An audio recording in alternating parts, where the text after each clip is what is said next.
estamos começando mais uma edição do programa Urbanview, um novo olhar sobre a cidade, programa que é uma produção da Urban Systems. E no programa de hoje nós vamos conversar com Ricardo de Souza Moretti, mestre, doutor e professor titular da Universidade Federal do ABC. Ricardo, como vai? Tudo bem? Boa tarde, muito bem. Muito bem, muito obrigado por aceitar o nosso convite para vir aqui ao Urbanview. Satisfação. E no programa de hoje nós vamos conversar sobre um tema muito especial, um tema que está na boca do povo, digamos assim, está todo mundo comentando, que é o nosso olhar da semana. O nosso olhar da semana é crise hídrica. Qual é o real impacto do desabastecimento para a população e para a economia da cidade?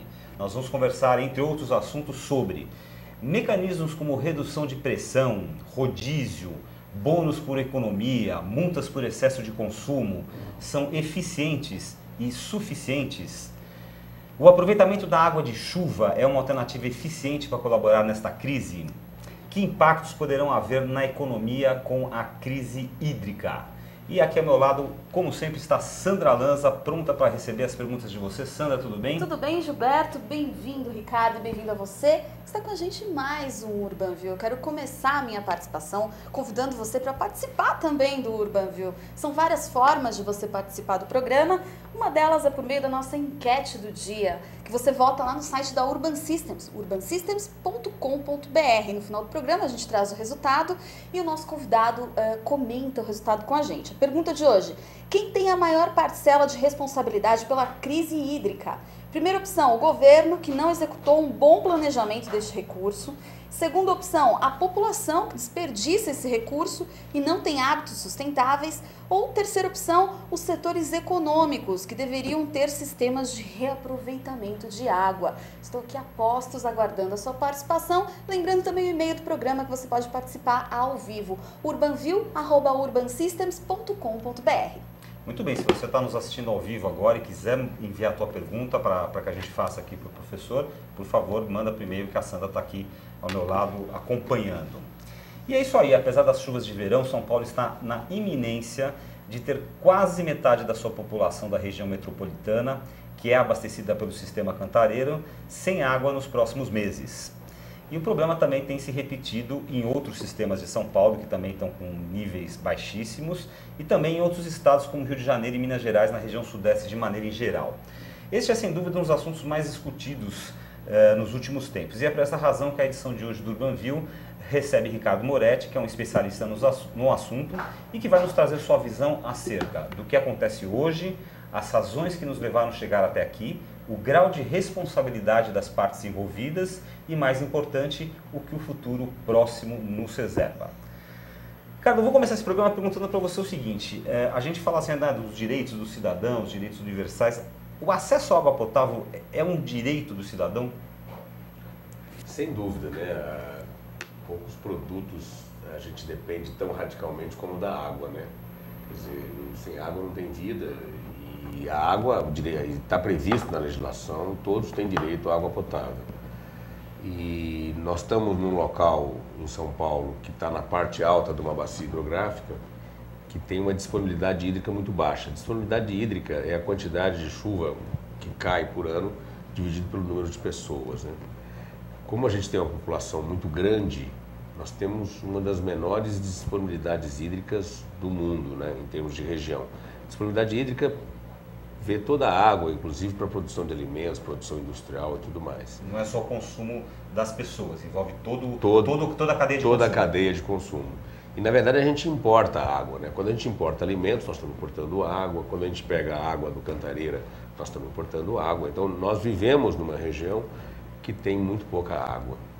Mas poucos lugares do mundo tratam tão mal a sua água como nós, né? O que nós fazemos com a água, que a nossa companhia de saneamento tem feito com o cidadão, é inimaginável, né? Na minha opinião. qual a responsabilidade do Estado nessa questão? Até que ponto pode se culpar o clima? Né? Muito se fala dos regimes hídricos, dos regimes de chuva, às vezes chove, anos chove mais, anos chove menos, às vezes tem 2, 3 anos de estiagem, às vezes tem 2, 3 anos que chove muito, aí normalmente vem os representantes do governo e falam assim, não, mas nós estamos vivendo um problema muito atípico, né? Então eu pergunto para você até que ponto a responsabilidade é do governo, do Estado, e até que ponto a gente pode culpar esse clima? Bom, não resta dúvida que nós estamos num ano de uma seca anormal, uma seca atípica. Agora, dizer que a responsabilidade é da seca é de uma bondade com os órgãos de planejamento que não se justifica, porque, na verdade, essa situação gravíssima já estava completamente delineada em janeiro do ano passado, né? Que nós estamos tirando mais água do Cantareira do que ele consegue prover, já tem mais de 2 anos. Mas, em janeiro do ano passado, já estava completamente delineado esse quadro, né? E hoje mesmo o presidente da ANA, da Agência Nacional de Águas, que coordena a gestão das águas na esfera federal, declarou que só tem sentido você falar em políticas de racionamento enquanto você tem água. Quando acabou a água, não tem o que racionar, né? Quer dizer, então, na avaliação já passou de muito tempo a necessidade de medidas drásticas. Eu não diria de punição para quem consome muito, mas medidas que garantam a democracia no acesso à água. A lógica para mim é que nós temos que estruturar um sistema que dê, na linha do que você falou, direito da água potável para todos. Isso significa menos água disponível. O clima não é o único vilão, até porque outras cidades, inclusive do interior, passaram pela mesma questão, o mesmo problema de seca e conseguiram sair de uma forma até um pouco mais assertiva, né, dessa questão hídrica. Você concorda? Não, sem dúvida. Na minha opinião, já há um certo tempo nós deveríamos ter estabelecido o que é um padrão de consumo mínimo aceitável, que pode se inspirar no que a Organização Mundial de Saúde aponta como o consumo mínimo para garantir condições de saúde, que é alguma coisa da ordem de 40 litros por pessoa por dia. E nós tínhamos que estar, há um certo tempo já, com leis aprovadas que permitissem que essa quantidade mínima de água fosse oferecida em preços muito baixos, em contraposição, consumir além do que se pode considerar o mínimo para manter o nível dos reservatórios nessa altura, deveria estar custando, na minha opinião, volumes altíssimos. Deveria ser muito caro consumir acima do que a gente pode considerar que é a água mínima para garantir a saúde humana. Quanto mais a gente demora para tomar essas medidas mais radicais, de, por um lado, baixar o preço para que ter acesso ao mínimo, por outro, cobrar radicalmente caro a água que excede esse patamar mínimo, quanto mais a gente demorar para fazer isso, mais drásticas, mais dolorosas, maior o impacto econômico, mais difícil será assimilar o que vem pela frente. Você fala que a ONU recomenda em torno de um volume de 40 litros por dia. 40 litros por pessoa por dia é o mínimo que se considera para manutenção das condições de saúde. Eu tenho uma informação aqui que as pesquisas mostram que o paulistano utiliza por dia, em média, 82 litros a mais de água do que a ONU recomenda. Pergunto para você, entrando um pouquinho, depois a gente vai voltar para várias questões que você está conversando conosco, mas especificamente a isso, você acredita que o brasileiro tem uma pouca consciência, um baixo nível de consciência acerca do quanto esse bem é precioso? Ou seja, a questão cultural, né? A gente viveu, por exemplo, eu vou falar por mim, né? Eu cresci num país que o Brasil é um país farto em águas, hidrelétricas, aqui nós não temos problemas de clima, aqui nunca faltou, né? Quer dizer, a gente vem com uma questão cultural que me parece, o brasileiro lava carro, lava calçada com água, tem toda essa questão cultural. Talvez daí essa média de 82 litros a mais de água do que a ONU recomenda. Você acha que essas questões culturais influem bastante? Não, a gente tem que tomar muito cuidado para não colocar a responsabilidade do que está acontecendo no cidadão. Eu acho que o cuidado, o uso responsável da água é uma prática constante, todos nós devíamos estar atentos. Agora, o que tem acontecido é que nós estruturamos uma lógica para que o principal responsável pelas campanhas de uso cuidadoso da água são as companhias de saneamento. Acontece que as companhias de saneamento têm sua receita baseada na venda de água. Então eu perguntaria para vocês, vocês confiariam numa campanha para reduzir o consumo de gasolina promovido pela ESSO, Shell e Texaco? Quer dizer, é de desconfiar. Quer dizer, eu presenciei em diversos momentos em que a gente discutia com a companhia de saneamento possibilidades concretas de redução de consumo, em que a postura dos órgãos financeiros da companhia de saneamento não nos interessa. Em diversos momentos e ao longo da minha vida profissional, eu vi reações contrárias à conservação de água por parte da companhia de saneamento. No momento, agora, a Câmara Municipal de São Paulo está falando de aprovar uma lei para que exista medidor individual nos prédios de apartamento. Vocês devem ter acompanhado essa notícia que ela foi divulgada. Muito bem. Essa lei já existiu em São Paulo. Em 2000 foi aprovada uma lei municipal que exigia que nos novos prédios eles tivessem medidor individual. Existem diversos estudos que mostram que essa medida tem um impacto enorme na redução de consumo. É muito poderosa enquanto medida de racionalização de consumo. Essa lei existia e em 2001 os advogados da Companhia de Saneamento da Sabesp entraram com uma ação para declarar essa lei inconstitucional, porque ela ia contra os interesses da companhia. Então, a Companhia de Saneamento de São Paulo, sistematicamente, foi muito cuidadosa em qualquer medida para reduzir consumo, especialmente o consumo depois da hidrometração, o consumo depois que já está sendo pago. Então, na prática, a gente tem uma companhia de saneamento cujo centro é uma lógica financeira, não é garantir o abastecimento. Nós temos pouca água, vocês têm razão. Mas eu pergunto para vocês, o que justifica que depois de décadas nós tenhamos todos os rios cheios de esgoto na cidade? Eu participei de uma discussão numa roda no programa do Luiz Nassif, em que estava uma pessoa que integrou a Sabesp. Ele deu um depoimento a público de ter ouvido um diretor da Sabesp dizer que tratar esgoto para a Sabesp é prejuízo. A situação é tão cômoda, eu cobro pela água, junto com a água eu cobro pelos esgotos.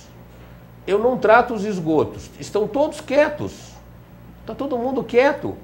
Hora que eu vou tratar o esgoto, eu só vou piorar meu resultado financeiro. Não é à toa que a Companhia de Saneamento deu em 2013 1 bilhão e 800 milhões de reais de lucro. Eu pergunto, vocês conhecem alguma companhia de saneamento que dê lucro nessa ordem? A Sabesp é uma empresa de economia mista, totalmente 100% privatizada. Qual que é a estruturação jurídica da Sabesp? A composição acionária da Sabesp hoje, 51% das ações são do governo do Estado. Então, quando a Sabesp dá 1 bilhão e 800 milhões de reais de lucro, ela transfere para o acionista majoritário, que é o governo do Estado de São Paulo, cerca de 900 milhões de reais. Agora, no mundo todo mais desenvolvido, em que a questão ambiental, que a preocupação com a água é central, você pega recursos orçamentários e coloca na companhia de saneamento. Reinveste. Você pega recursos do caixa do Tesouro, do caixa coletivo, para melhorar o saneamento. Aqui em São Paulo nós temos uma situação inversa. Quem paga a conta d'água, na verdade está pagando uma parte do dinheiro que vai como um imposto indireto para o governo. Isso é uma total perversão de valores. E é uma perversão tão evidente que atualmente o Ministério Público Estadual está movendo uma ação contra a Sabesp no valor de 11,5 bilhões de reais, justamente por ela não ter cumprido a sua função social, que era tratar os esgotos. Então, em suma, nós temos muito pouca água, mas o que a Sabesp está fazendo com o cidadão, o que ela está fazendo com relação aos esgotos, é abominável. Agora, deveria ter uma partida em lei para fazer esse tratamento do esgoto? Quer dizer, para cada litro de água retirada da Sabesp ou encaminhada para as casas, X número de esgotos tratados? Se você examinar a conta d'água, você vai ver que você é cobrado pela conta d'água e tem um valor correspondente ao que você paga para a água, que é para esgotos. Tá. A Sabesp alega que ela é só para recolher o esgoto. É uma coisa mais absolutamente improcedente, porque no mundo todo um valor correspondente à conta d'água é para você coletar e tratar, certo? Agora, o que é importante não existe, a situação atual em que eu não trato os esgotos é muito cômoda do ponto de vista financeiro para a companhia de saneamento e é muito cômoda para o governo do Estado. É muito cômoda por quê? Porque eu arrecado pela água, como eu tenho uma coleta de esgoto que é amplamente disseminada, eu tenho uma receita de coleta de esgotos muito grande e eu não trato, e está tudo bem. Agora, só uma questão. Esse raciocínio que você expôs, onde a companhia de água não tem interesse em fazer o consumidor economizar, porque ela ganha, na verdade, o que ela ganha é na venda da água, não tem um pouco daquela história de você dar um tiro no próprio pé, ou de você matar a galinha dos ovos de ouro? Ou seja, em vez da Sabesp utilizar de subterfúgios, como você citou, para fazer com que as pessoas não economizem tanta água, para não reduzir a receita dela, não seria mais interessante a ela trabalhar para fazer mudanças na forma como a água é cobrada, como você citou, que me parece uma coisa mais inteligente? Quer dizer, até determinado nível você paga X por litro d'água, determinado nível você vai pagar um X mais Y, como se fosse uma espécie de bandeira tarifária que tem na luz hoje. Não seria mais interessante? Ela não tá, na hora que acabar também, ela vai faturar o quê? Eu concordo plenamente com você. Eu acho que a estratégia que está sendo adotada hoje pela Companhia de Saneamento é uma estratégia de visão de curtíssimo prazo. Tanto é que nessa crise hídrica agora, as ações da Sabesp começaram a cair violentamente. Se ela não conseguir atender a água, todos vão ser muito prejudicados, setores econômicos, o cidadão, a cidade vai passar por uma crise que eu não quero imaginar, mas a Sabesp vai ser duramente prejudicada. Agora, existe um detalhe, para vocês terem uma ideia de como tem existido pouca lógica nesse sistema, eu queria destacar o que está acontecendo na interface de água e energia. Que começam a surgir ideias que beiram o caricato. O jornal hoje está anunciando uma discussão que é para dessalinizar a água e bombear a água Serra do Mar acima para que ela seja consumida em São Paulo. Quer dizer, bombear a água 700 metros de altura é uma coisa que você olha e atenta contra a engenharia. Eles já começam a levantar ideias desse tipo, que me arrepiam. Certo? Agora, por outro lado, vamos analisar o que está acontecendo hoje. Em 1989, com a Constituição do Estado, ela deu um prazo de 3 anos para que se parasse de jogar esgoto dentro da Billings. Como a Sabesp, como eu comentei, ela tem feito investimentos baixíssimos comparado com a receita dela em tratamento de esgotos. A gente tem avançado muito lentamente no tratamento de esgotos. É só você ver, você não encontra um córrego, um ribeirão limpo nessa cidade. Tudo bem. Como a gente não tem avançado, quando chegou em 1992, já não se podia mais jogar águas servidas dentro da represa Billings. Tudo bem. Isso fez com que a usina Henry Borden, que aproveitava as águas da Billings para gerar energia lá em Cubatão, 700 metros, o contrário do que agora se fala, mandar água para São Paulo, quer dizer, a água da Billings desce a serra e gera energia na Henry Borden. Pelo fato de eu não ter água limpa para colocar dentro da Billings, num ano como o de 2014, em que eu tive que gerar energia nas termoelétricas, que é uma energia cara, o prejuízo por não ter tratado os esgotos no ano de 2014 é de R$1 bilhão que eu poderia ter gerado energia e vendido energia a custo de termoelétrica. Então, por não ter uma política adequada de tratamento de esgotos, só na Henry Borden nós estamos jogando fora, num ano como o de 2014, R$1 bilhão. Isso é um crime de lesa cidadão. Quer dizer, uma administração dos recursos públicos do Estado absolutamente inconsequente. Agora, o que justifica isso?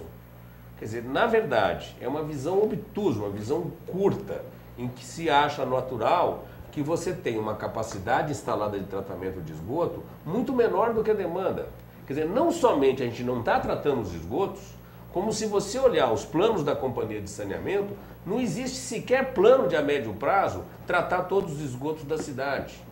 E a gente tem duas questões aí que são complexas, né? É sabido que toda a rede de distribuição de água em qualquer cidade do mundo tem um índice de perda, né? O índice de perda em São Paulo é em torno de 40%, eu estou correto? Em torno de 30%, mais ou menos. 30%, que é um índice relativamente alto. Então, esse índice, a Sabesp tem conseguido alguns avanços na redução desse índice.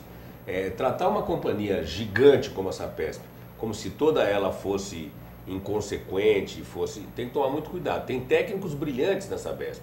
A companhia faz alguns trabalhos muito bons. Quando você olha macro e vê o que ela está fazendo para a população, é alarmante. Por exemplo, ela tem conseguido reduzir perdas, especialmente no sistema público.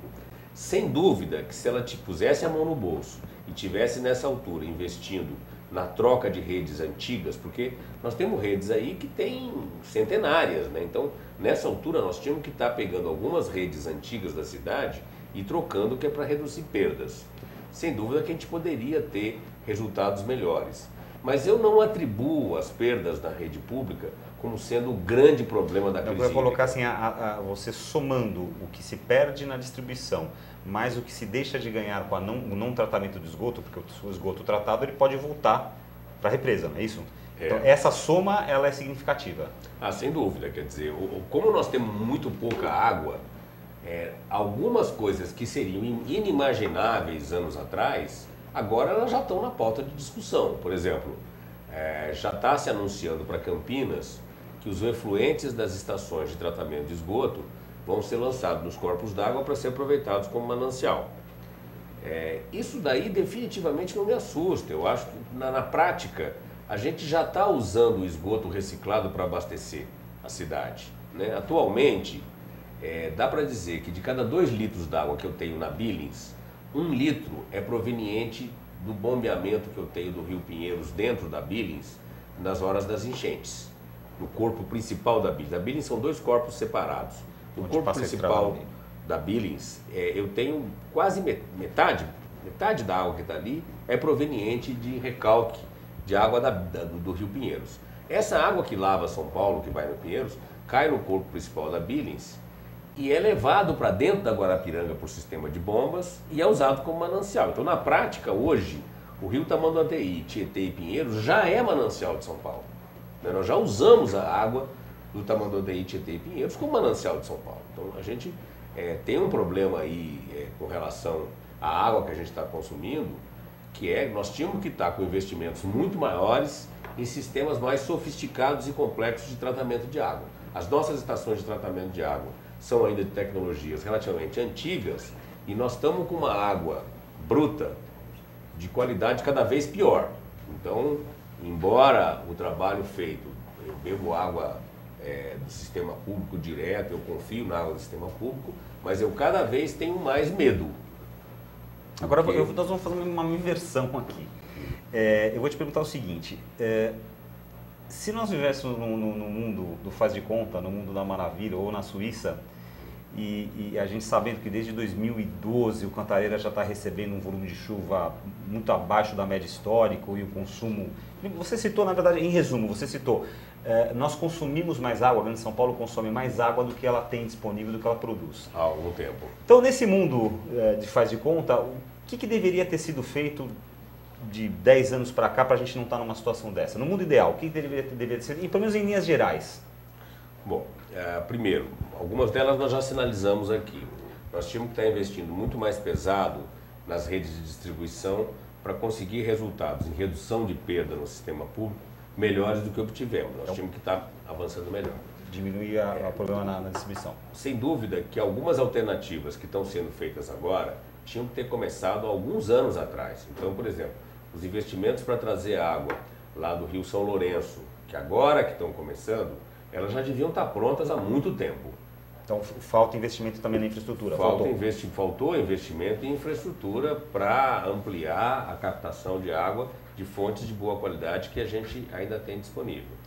Nós tínhamos que estar já muito com a água que percorre a cidade no outro patamar de qualidade. Eu não quero saber quantos % do esgoto está tratado. Não é esse indicador que me interessa. Eu quero saber que percentual dos rios da cidade está limpo. O que eu quero é rio limpo, eu quero caminhar do lado... a despoluição dos rios. A despoluição dos rios. Nós tínhamos que estar, como esses rios são nossos mananciais, nós tínhamos que estar com um padrão de qualidade das águas no geral radicalmente diferente. E para isso pressuporia outro patamar de investimentos. No mesmo momento em que a companhia de saneamento tem lucros de 1 bilhão e 800, ela fala que vai investir 1 bilhão nos próximos 10 anos. Isso não é investimento. Quer dizer, então eles falam em investimentos bilionários, Mas se você compara isso com as receitas, eles são completamente insatisfatórios. Então, nós não podemos investir nessa velocidade que estamos investindo. No mesmo momento em que eu invisto algumas poucas centenas de milhões de reais, eu estou perdendo 1 bilhão em energia, eu estou tendo lucro de 1 bilhão e 800. Nós tínhamos que ter uma meta de curto prazo de estar com os nossos rios limpos, porque eles são nossos mananciais, foi dali que nós vamos beber. Então nós tínhamos que limpar os rios. E tínhamos que deflagrar uma campanha relacionada com alternativas de abastecimento. Aí entra um leque de possibilidades, você chegou a pontilhar a questão da água de chuva, né? E entre elas entra o que a gente chama do leque das alternativas, que é o uso de águas cinzas para usos menos nobres, é aproveitamento de água de chuva, etc. e tal. Ok, e qual é o papel dos consumidores, digamos, industriais nessa área? Eles são, eu já vi reportagens, já vi colocações que eles seriam grandes vilões nessa história, porque enquanto o cidadão comum está ali preocupado em economizar a água do chuveiro, do vaso sanitário, que isso representaria uma porcentagem mínima face ao consumo, digamos, industrial da água, eles são vilões ou não? Então, ao contrário do que a gente normalmente imagina, num cenário geral, não de São Paulo, no cenário geral, o grande consumo de água é para a gente comer, é água para irrigar, é água para produzir criação de animais, para agricultura, etc. E tal. Esse é o grande consumo de água. O segundo grande consumo é o industrial, depois que vem o consumo doméstico. Em São Paulo, como a gente tem na região metropolitana uma agricultura relativamente pouco significativa, a indústria passa a ter muita relevância. Uma parte da indústria já utiliza água de reuso e já utiliza água subterrânea que ela mesmo capta, mas uma parte ela pega dos mananciais e trata, então ela está disputando com o consumidor a água, e uma parte dela utiliza ainda a água da Sabesp, né, do Sistema Público de Abastecimento. Sem dúvida que nós vamos ter um problema econômico agora. A primeira grande crise não será só de falta de água, será uma crise também econômica, porque nós vamos ter que limitar o fornecimento de água para outros serviços, porque a lei deixa clara a prioridade que é para matar a sede de pessoas e animais, né? Então, em algum momento, junto com a crise, virá um problema aí que é dessa limitação da água. Eu fiz essa pergunta também, agora indo para um ponto de vista mais de comunicação, etc. e tal, porque a gente vê muito na mídia, os próprios governos, né, eles clamam sempre que a população, né, é sempre a população que é conclamada a economizar, né? Olha, tem que economizar, não pode usar o esguicho na rua, não pode lavar o carro, economiza no banho. Tudo que eu ouço na mídia o dia inteiro é sempre voltado para o indivíduo, né? E não se vê nada falando desses grandes consumidores, não se vê uma política sendo estabelecida para esse tipo de consumidor que consome um grande volume de água. Aí eu pergunto também para você, dentro desse bojo, os governos federal, estadual, municipal, eles precisam deixar claro para a população que a água pode acabar? Ou seja, é preciso transparência e informação ou isso só gera pânico? O que você acha melhor e qual que é a estratégia que eles estão usando? Olha, eu acho que a estratégia que foi adotada até agora, na minha opinião, é de uma radical irresponsabilidade. Essa estratégia, por exemplo, do governo do Estado, não falar em racionamento durante o ano inteiro de 2013. Agora não está se falando de racionamento. Existe uma aposta, fala-se do deserto de 2015. Essa foi a entrevista do presidente da ANA hoje, né? Como se a gente tivesse que enfrentar uma situação anômala durante 2015. Mas ninguém tem certeza que vai chover em 2016. Então, quem fala num deserto de 2015, ele está partindo de um pressuposto que em janeiro de 2016 vai haver uma chuva estupenda. Por sinal, foi essa aposta que fizeram em janeiro de 2014, né? De que passaríamos um ano difícil, mas em janeiro, fevereiro, haveria uma chuva estupenda que recuperaria os mananciais, que não aconteceu. Vai acontecer no próximo ano? Ninguém consegue dizer. Então, a rigor, na minha opinião, nós tínhamos já há um certo tempo lidando com um conceito que eu chamo do direito a acesso mínimo para água potável. E nós tínhamos que estar limitando radicalmente qualquer rebaixamento dos reservatórios. Nós não podemos aceitar que os reservatórios sigam baixando. Porque se a gente deixar chegar no talo, não vai ter o que discutir. Não vai ter, como está falado. Se não tem água, não tem como racionar água. Não tem como aplicar multa, não tem como aplicar bônus, não tem como aplicar nada, né? É. Mas e aí, acabou a água, colocaram o racionamento, não deu certo porque não tem mais água, sistema Cantareira e tal. E aí, assim, na sua visão de especialista, qual vai ser a solução para isso? Porque as pessoas não vão poder ficar sem água para beber. Como é que você enxerga isso? Então, eu escrevi recentemente um artigo que alertava que de tal forma nós, urbanos, nos acostumamos a ver água disponível na torneira que a gente não cogita de que algum dia possa abrir a torneira e não ter água. Quer dizer, é como se a água tivesse nascido. É como se você fosse acordar e o sol não nascesse. O sol não nascesse. O dia não amanhecesse. Quer dizer, então as pessoas não chegaram a pensar que existiria um quadro de contingência. Então nós fizemos uma pesquisa com diversos municípios do ABC, quando você pergunta para os órgãos de defesa civil e para as companhias de saneamento, qual que é a estratégia para se não tiver água? Qual o plano B? Qual que é o plano B? Se for o caso, a gente põe o caminhão-pipa no bairro que não tem. Quer dizer, a verdade é que até agora as pessoas ainda não pararam e falaram assim, olha, pode ser que não tenhamos água. Né? Quer dizer, não se deflagrou, por exemplo, o que eu acho que é fundamental, que é a utilização potencial das águas subterrâneas. Eu não sei se vocês chegaram a acompanhar, nós estamos utilizando hoje cerca de 10 mil litros de água por segundo subterrânea. A própria indústria usa um tanto. Mas nós temos um potencial que varia aí, estima-se, de 7 a 10 mil litros por segundo que poderiam ser tirados de água subterrânea. A região metropolitana de São Paulo é um manancial subterrâneo fraco, pobre. Mas nós temos ainda aí alguma coisa... Mas é aquele aquífero Guarani, que dizem que é o maior aquífero do mundo, que teoricamente estaria aqui... Não, o aquífero Guarani, ele está disponível a 300 quilômetros daqui, né? Nós não temos o aquífero subterrâneo Guarani disponível próximo, né? E na verdade... Mas ele é um real ele é uma fonte de água. Ele, segundo informações que eu tenho, ele contém uma quantidade incomensurável de água. Bom, a gente tem feito diabruras com ele, né? Quer dizer, porque quando a gente não cuida do agrotóxico, quando a gente começa a pegar as áreas de recarga e não protege, então nós temos judiado dele, né? Nós estamos brincando com a água subterrânea, né? O que me assusta mais que tudo é agora a discussão do gás de xisto, né? Como os Estados Unidos está explorando grande quantidade de gás de xisto e ele está contaminando suas águas subterrâneas numa velocidade tremenda. Quando os Estados Unidos começa a ter energia barata, a nossa indústria petroquímica aqui, que tem no gás um dos insumos principais, ela começa a não ter competitividade. Então a gente começa também a querer explorar o gás de xisto. Me arrepia os cabelos a perspectiva de que a gente aumente a exploração de gás de xisto e aniquile com a nossa última grande reserva de água, que é a água subterrânea. Quando você fala 300 km daqui, em que direção, onde que está isso? Já Araraquara, por exemplo, você já tem água que é da exploração do aquífero Guarani, né? Mas, assim, trazer água de 300 quilômetros, nós não estamos ainda nesse cenário. Talvez venhamos a estar, mas ainda não são as discussões prioritárias. Com essas chuvas, o nível do reservatório da Cantareira subiu um pouco, nós atingimos agora, superamos a faixa dos 6%.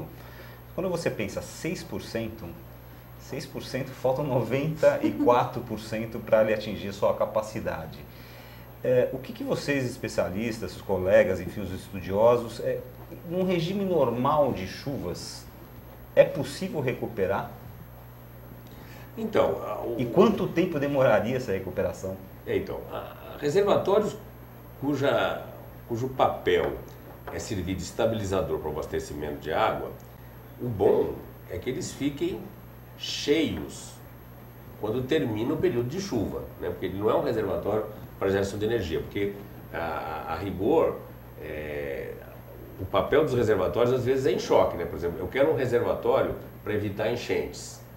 O bom é quando ele está vazio, porque se vier uma onda de enchente, ele enche e protege, né? Então, reservatório para quem quer estar preocupado com as inundações, reservatório bom é reservatório vazio.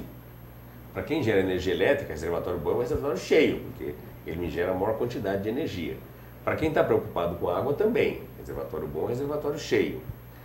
A princípio, um reservatório que está voltado para a distribuição de água, eu trabalho com ele muito perto do limite quando chega no fim do período de chuvas. Então, O que seria desejável é que os nossos reservatórios estivessem com 100%. Eles estão fazendo uma malandragem na conta, depois eu explico, porque na rigor, se o reservatório encher em São Paulo hoje, ele não vai a 100%, ele vai a 113%, né?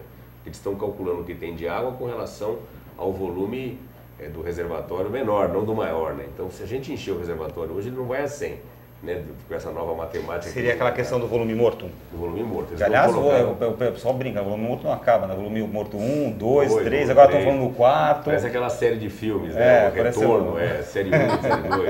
A Hora do Espanto. A Hora do Espanto. Então, o certo seria que a gente terminasse março com os reservatórios perto de 100%. Então, se a gente terminar os reservatórios em março com 7, 8, 10, 15%, a situação é simplesmente assustadora, né? Porque nós vamos ter que enfrentar todo o período e temos que acreditar de seca e temos que acreditar que no próximo período de chuva vai ser diferente desse que passou, né? Aí nós vamos para a pergunta que é um dos temas centrais do nosso programa, que hoje está entrevistando o engenheiro Ricardo Moretti, professor titular da Universidade Federal do ABC, sobre o tema crise hídrica, qual o real impacto do desabastecimento para a população e para a economia da cidade. Pergunta que não quer calar aqui, que é a pergunta que a gente está com mais ansiedade de fazer aqui no UrbanView é: que impactos que o senhor prevê no comércio e na indústria com a crise hídrica? A economia e o mercado serão afetados de que maneira?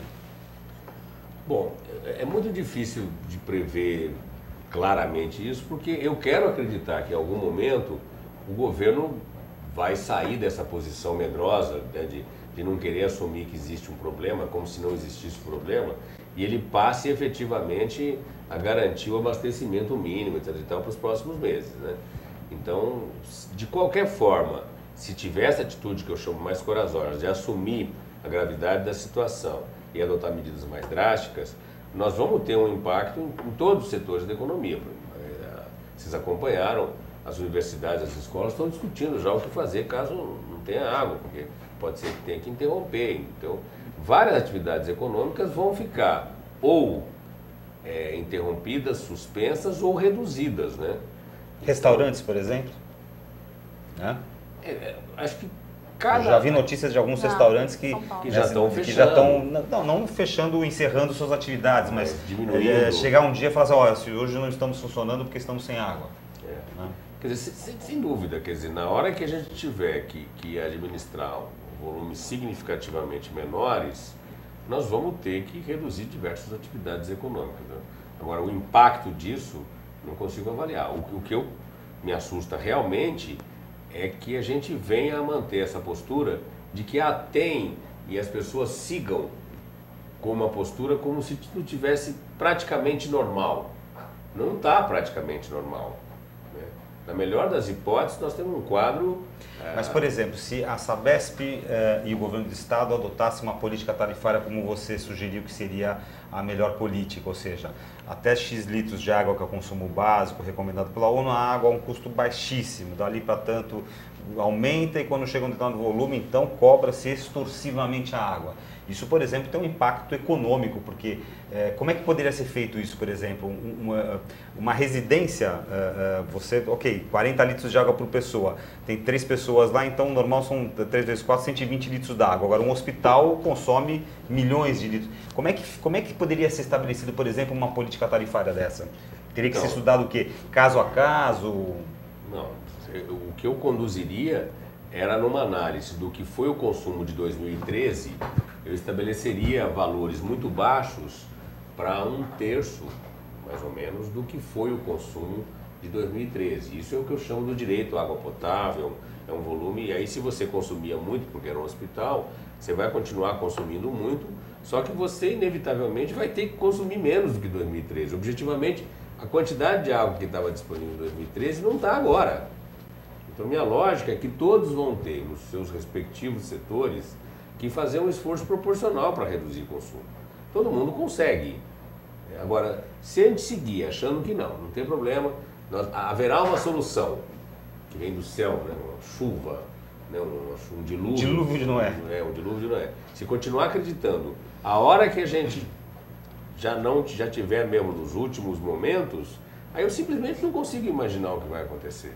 É uma situação realmente assustadora, né? Agora, essa questão da água, ainda voltando na questão dos impactos da economia, o país tem sofrido, né, devido à falta de planejamento e talvez à má gestão, padecido de uma série de problemas, né? Nós estamos, a água talvez seja, e você vai me dizer, das questões de infraestrutura do país Brasil que não estão sendo olhadas com atenção, né? Você tem portos, você tem ferrovias, você tem a própria parte de combustíveis, geração de energia, enfim, você tem uma série de estradas, todo um conjunto de infraestrutura do qual eu considero que a água faz parte, que de uma certa maneira tem sido mal gerido. Seria isso? Olha, há que tomar cuidado, porque há um investimento em diversos setores de infraestrutura bastante significativo, né? É lógico que nós não temos conseguido o resultado que sonhávamos. Eu acho que a gente, minha área, por exemplo, que é de habitação, a gente está investindo incomparavelmente mais com habitação do que investia anteriormente. Se você me perguntar se eu estou satisfeito com os rumos do que está sendo produzido de habitação, eu diria que não, o que eu sonhei foi uma coisa diferente, mas nós estamos investindo significativamente. Quando você vai para... Cada setor precisaria de uma análise cuidadosa. Se você pega estradas, a gente teve alguns avanços e tem alguns gargalos. Então não dá para sintetizar tudo na linha cada setor desses. Sim, cada setor tem a sua característica e sua lógica, mas o conjunto disso, e voltando ao nosso assunto aqui da crise hídrica, isso pode gerar sérios impactos no desempenho econômico do país. Ah, sem dúvida. Seja pela queda da produção industrial, seja pela redução da atividade como um todo por falta d'água. Não, sem dúvida. Esse quadro de que a gente veio a ter muito pouca água na cidade, um polo que tem 20 milhões de pessoas, que tem uma expressão na economia nacional, é assustador, né? E eu acho que, de uma forma ou de outra, a gente segue com a impressão de que vai haver uma solução mágica, divina, que vai nos redimir a todos, apesar da nossa inconsequência, né, no tratamento da questão. Mas eu realmente não consigo avaliar o tamanho do estrago que será feito na economia. Que será Tem gente estudando isso? Tem gente construindo cenários a respeito disso? Que eu conheço, não. Eu acho que estava mais do que em tempo, né, da gente começar a estimar e ver. E eu acho que, de qualquer forma, a questão não era qual o prejuízo que vamos ter, né, mas que encaminhamento podemos ter para que seja menor o prejuízo, né, que eu acho que é essa questão que você está preocupado. Né? Se constrói os cenários de possíveis cenários de prejuízo e quais são as estratégias para a gente escapar deles. Muito bem, o Banview de hoje está chegando ao final. Eu queria fazer uma última pergunta para o nosso convidado, que é saber dele como especialista, como estudioso, quem está acompanhando muito de perto esse assunto, baseando-se em obras, por exemplo, que estão sendo feitas, aí, que nem você citou do Rio São Lourenço, que vão ficar prontas provavelmente só em 2016. Então, não existe solução no passo de mágica que eu construa 17 canais, diques, etc. e tal, para abastecer o sistema. Então, supondo que a maior parte das obras de infraestrutura que podem aliviar essa questão vão ficar prontas só a partir de 2016, considerando um ritmo de chuvas normal, né, ao longo desse ano de 2015 e início de 2016, qual é a sua visão de futuro para esse ano de 2015 e início de 2016? O que você acha que vai acontecer com a situação de São Paulo? Então, eu acho que nós vamos ter impactos diferenciados, né? Por exemplo, nós temos municípios inteiros da região metropolitana que dependem da água do sistema Cantareira, né? Se o sistema Cantareira seguir numa situação absolutamente crítica como ele está agora, nós vamos ter setores que vão ficar... Nós não vamos ter uma falta d'água homogênea igual para todos, né? Nós vamos ter setores da região metropolitana que vão passar por especiais dificuldades, né? Todos os setores que hoje não estão conectados, porque tem pedaços da cidade que a água pode vir do Alto Tietê, mas pode vir do Guarapiranga, pode vir dos diversos mananciais. Tem setores da cidade que não se tem essa interconexão. Essa interconexão não existe, ela é muito difícil. E aí você começa a ter, quando você tem um dos mananciais fortemente impactado, você começa a ter regiões que começam a ter muito mais problema do que do que outras, né? Então, por enquanto, eles estão conseguindo pegar onde existe a conexão. Então, se o Cantareira antes estava provendo 33 mil litros por segundo, eu acredito que agora já está abaixo de 14, eu acredito, está beirando 14, né? Então, tem uma diferença de 19, né? Esses 19 hoje estão sendo feitos de remanejamento, né? Agora, se continuar com o Cantareira tão ruim assim, nós vamos ter setores muito afetados, que são esses lugares que não tem alternativa de outro manancial. Muito bem. Depois dessa, só Sandra Bem não Lanza, tá. Sandra Lanza consultando aqui ao vivo o resultado da nossa enquete. Pois é. A pergunta da nossa enquete foi: quem tem a maior parcela de responsabilidade pela crise hídrica? 0% disseram setores econômicos, que deveriam ter sistemas de reaproveitamento de água. 7% dizem que a culpa é da população, que desperdiça esse recurso e não tem hábitos sustentáveis. E a maioria, 93%, diz que o culpado é o governo, que não executou um bom planejamento desse recurso. Bidu, acho que o pessoal está de má vontade do governo, mas qual a tua opinião? Então, eu acho que os setores produtivos podiam ter esse 0% do setor produtivo aí, é um pouco generoso em excesso com o setor produtivo, né? Nós tínhamos que estar com os setores produtivos mais preocupados com essa questão, buscando alternativas e tentando encontrar formas de reuso, mananciais alternativos, aproveitamento de água de chuva. Esse assunto devia estar muito mais acalorado nos outros setores, né? Então, esse 0% aí, que é da opinião geral, eu acho que é excessivamente materno com o setor produtivo. E os 7% da população é muito generoso também, ou a população poderia colaborar mais com... Eu acho que uma parte da população ainda não acreditou que vai ficar sem água. Então, assim, como diz, segue em berço esplêndido, né? Com hábitos absolutamente inalterados. Agora, a nossa experiência de pesquisa, eu cheguei a fazer uma pesquisa comparando o que era a política de conservação de água de Campinas e de Vancouver, no Canadá, né?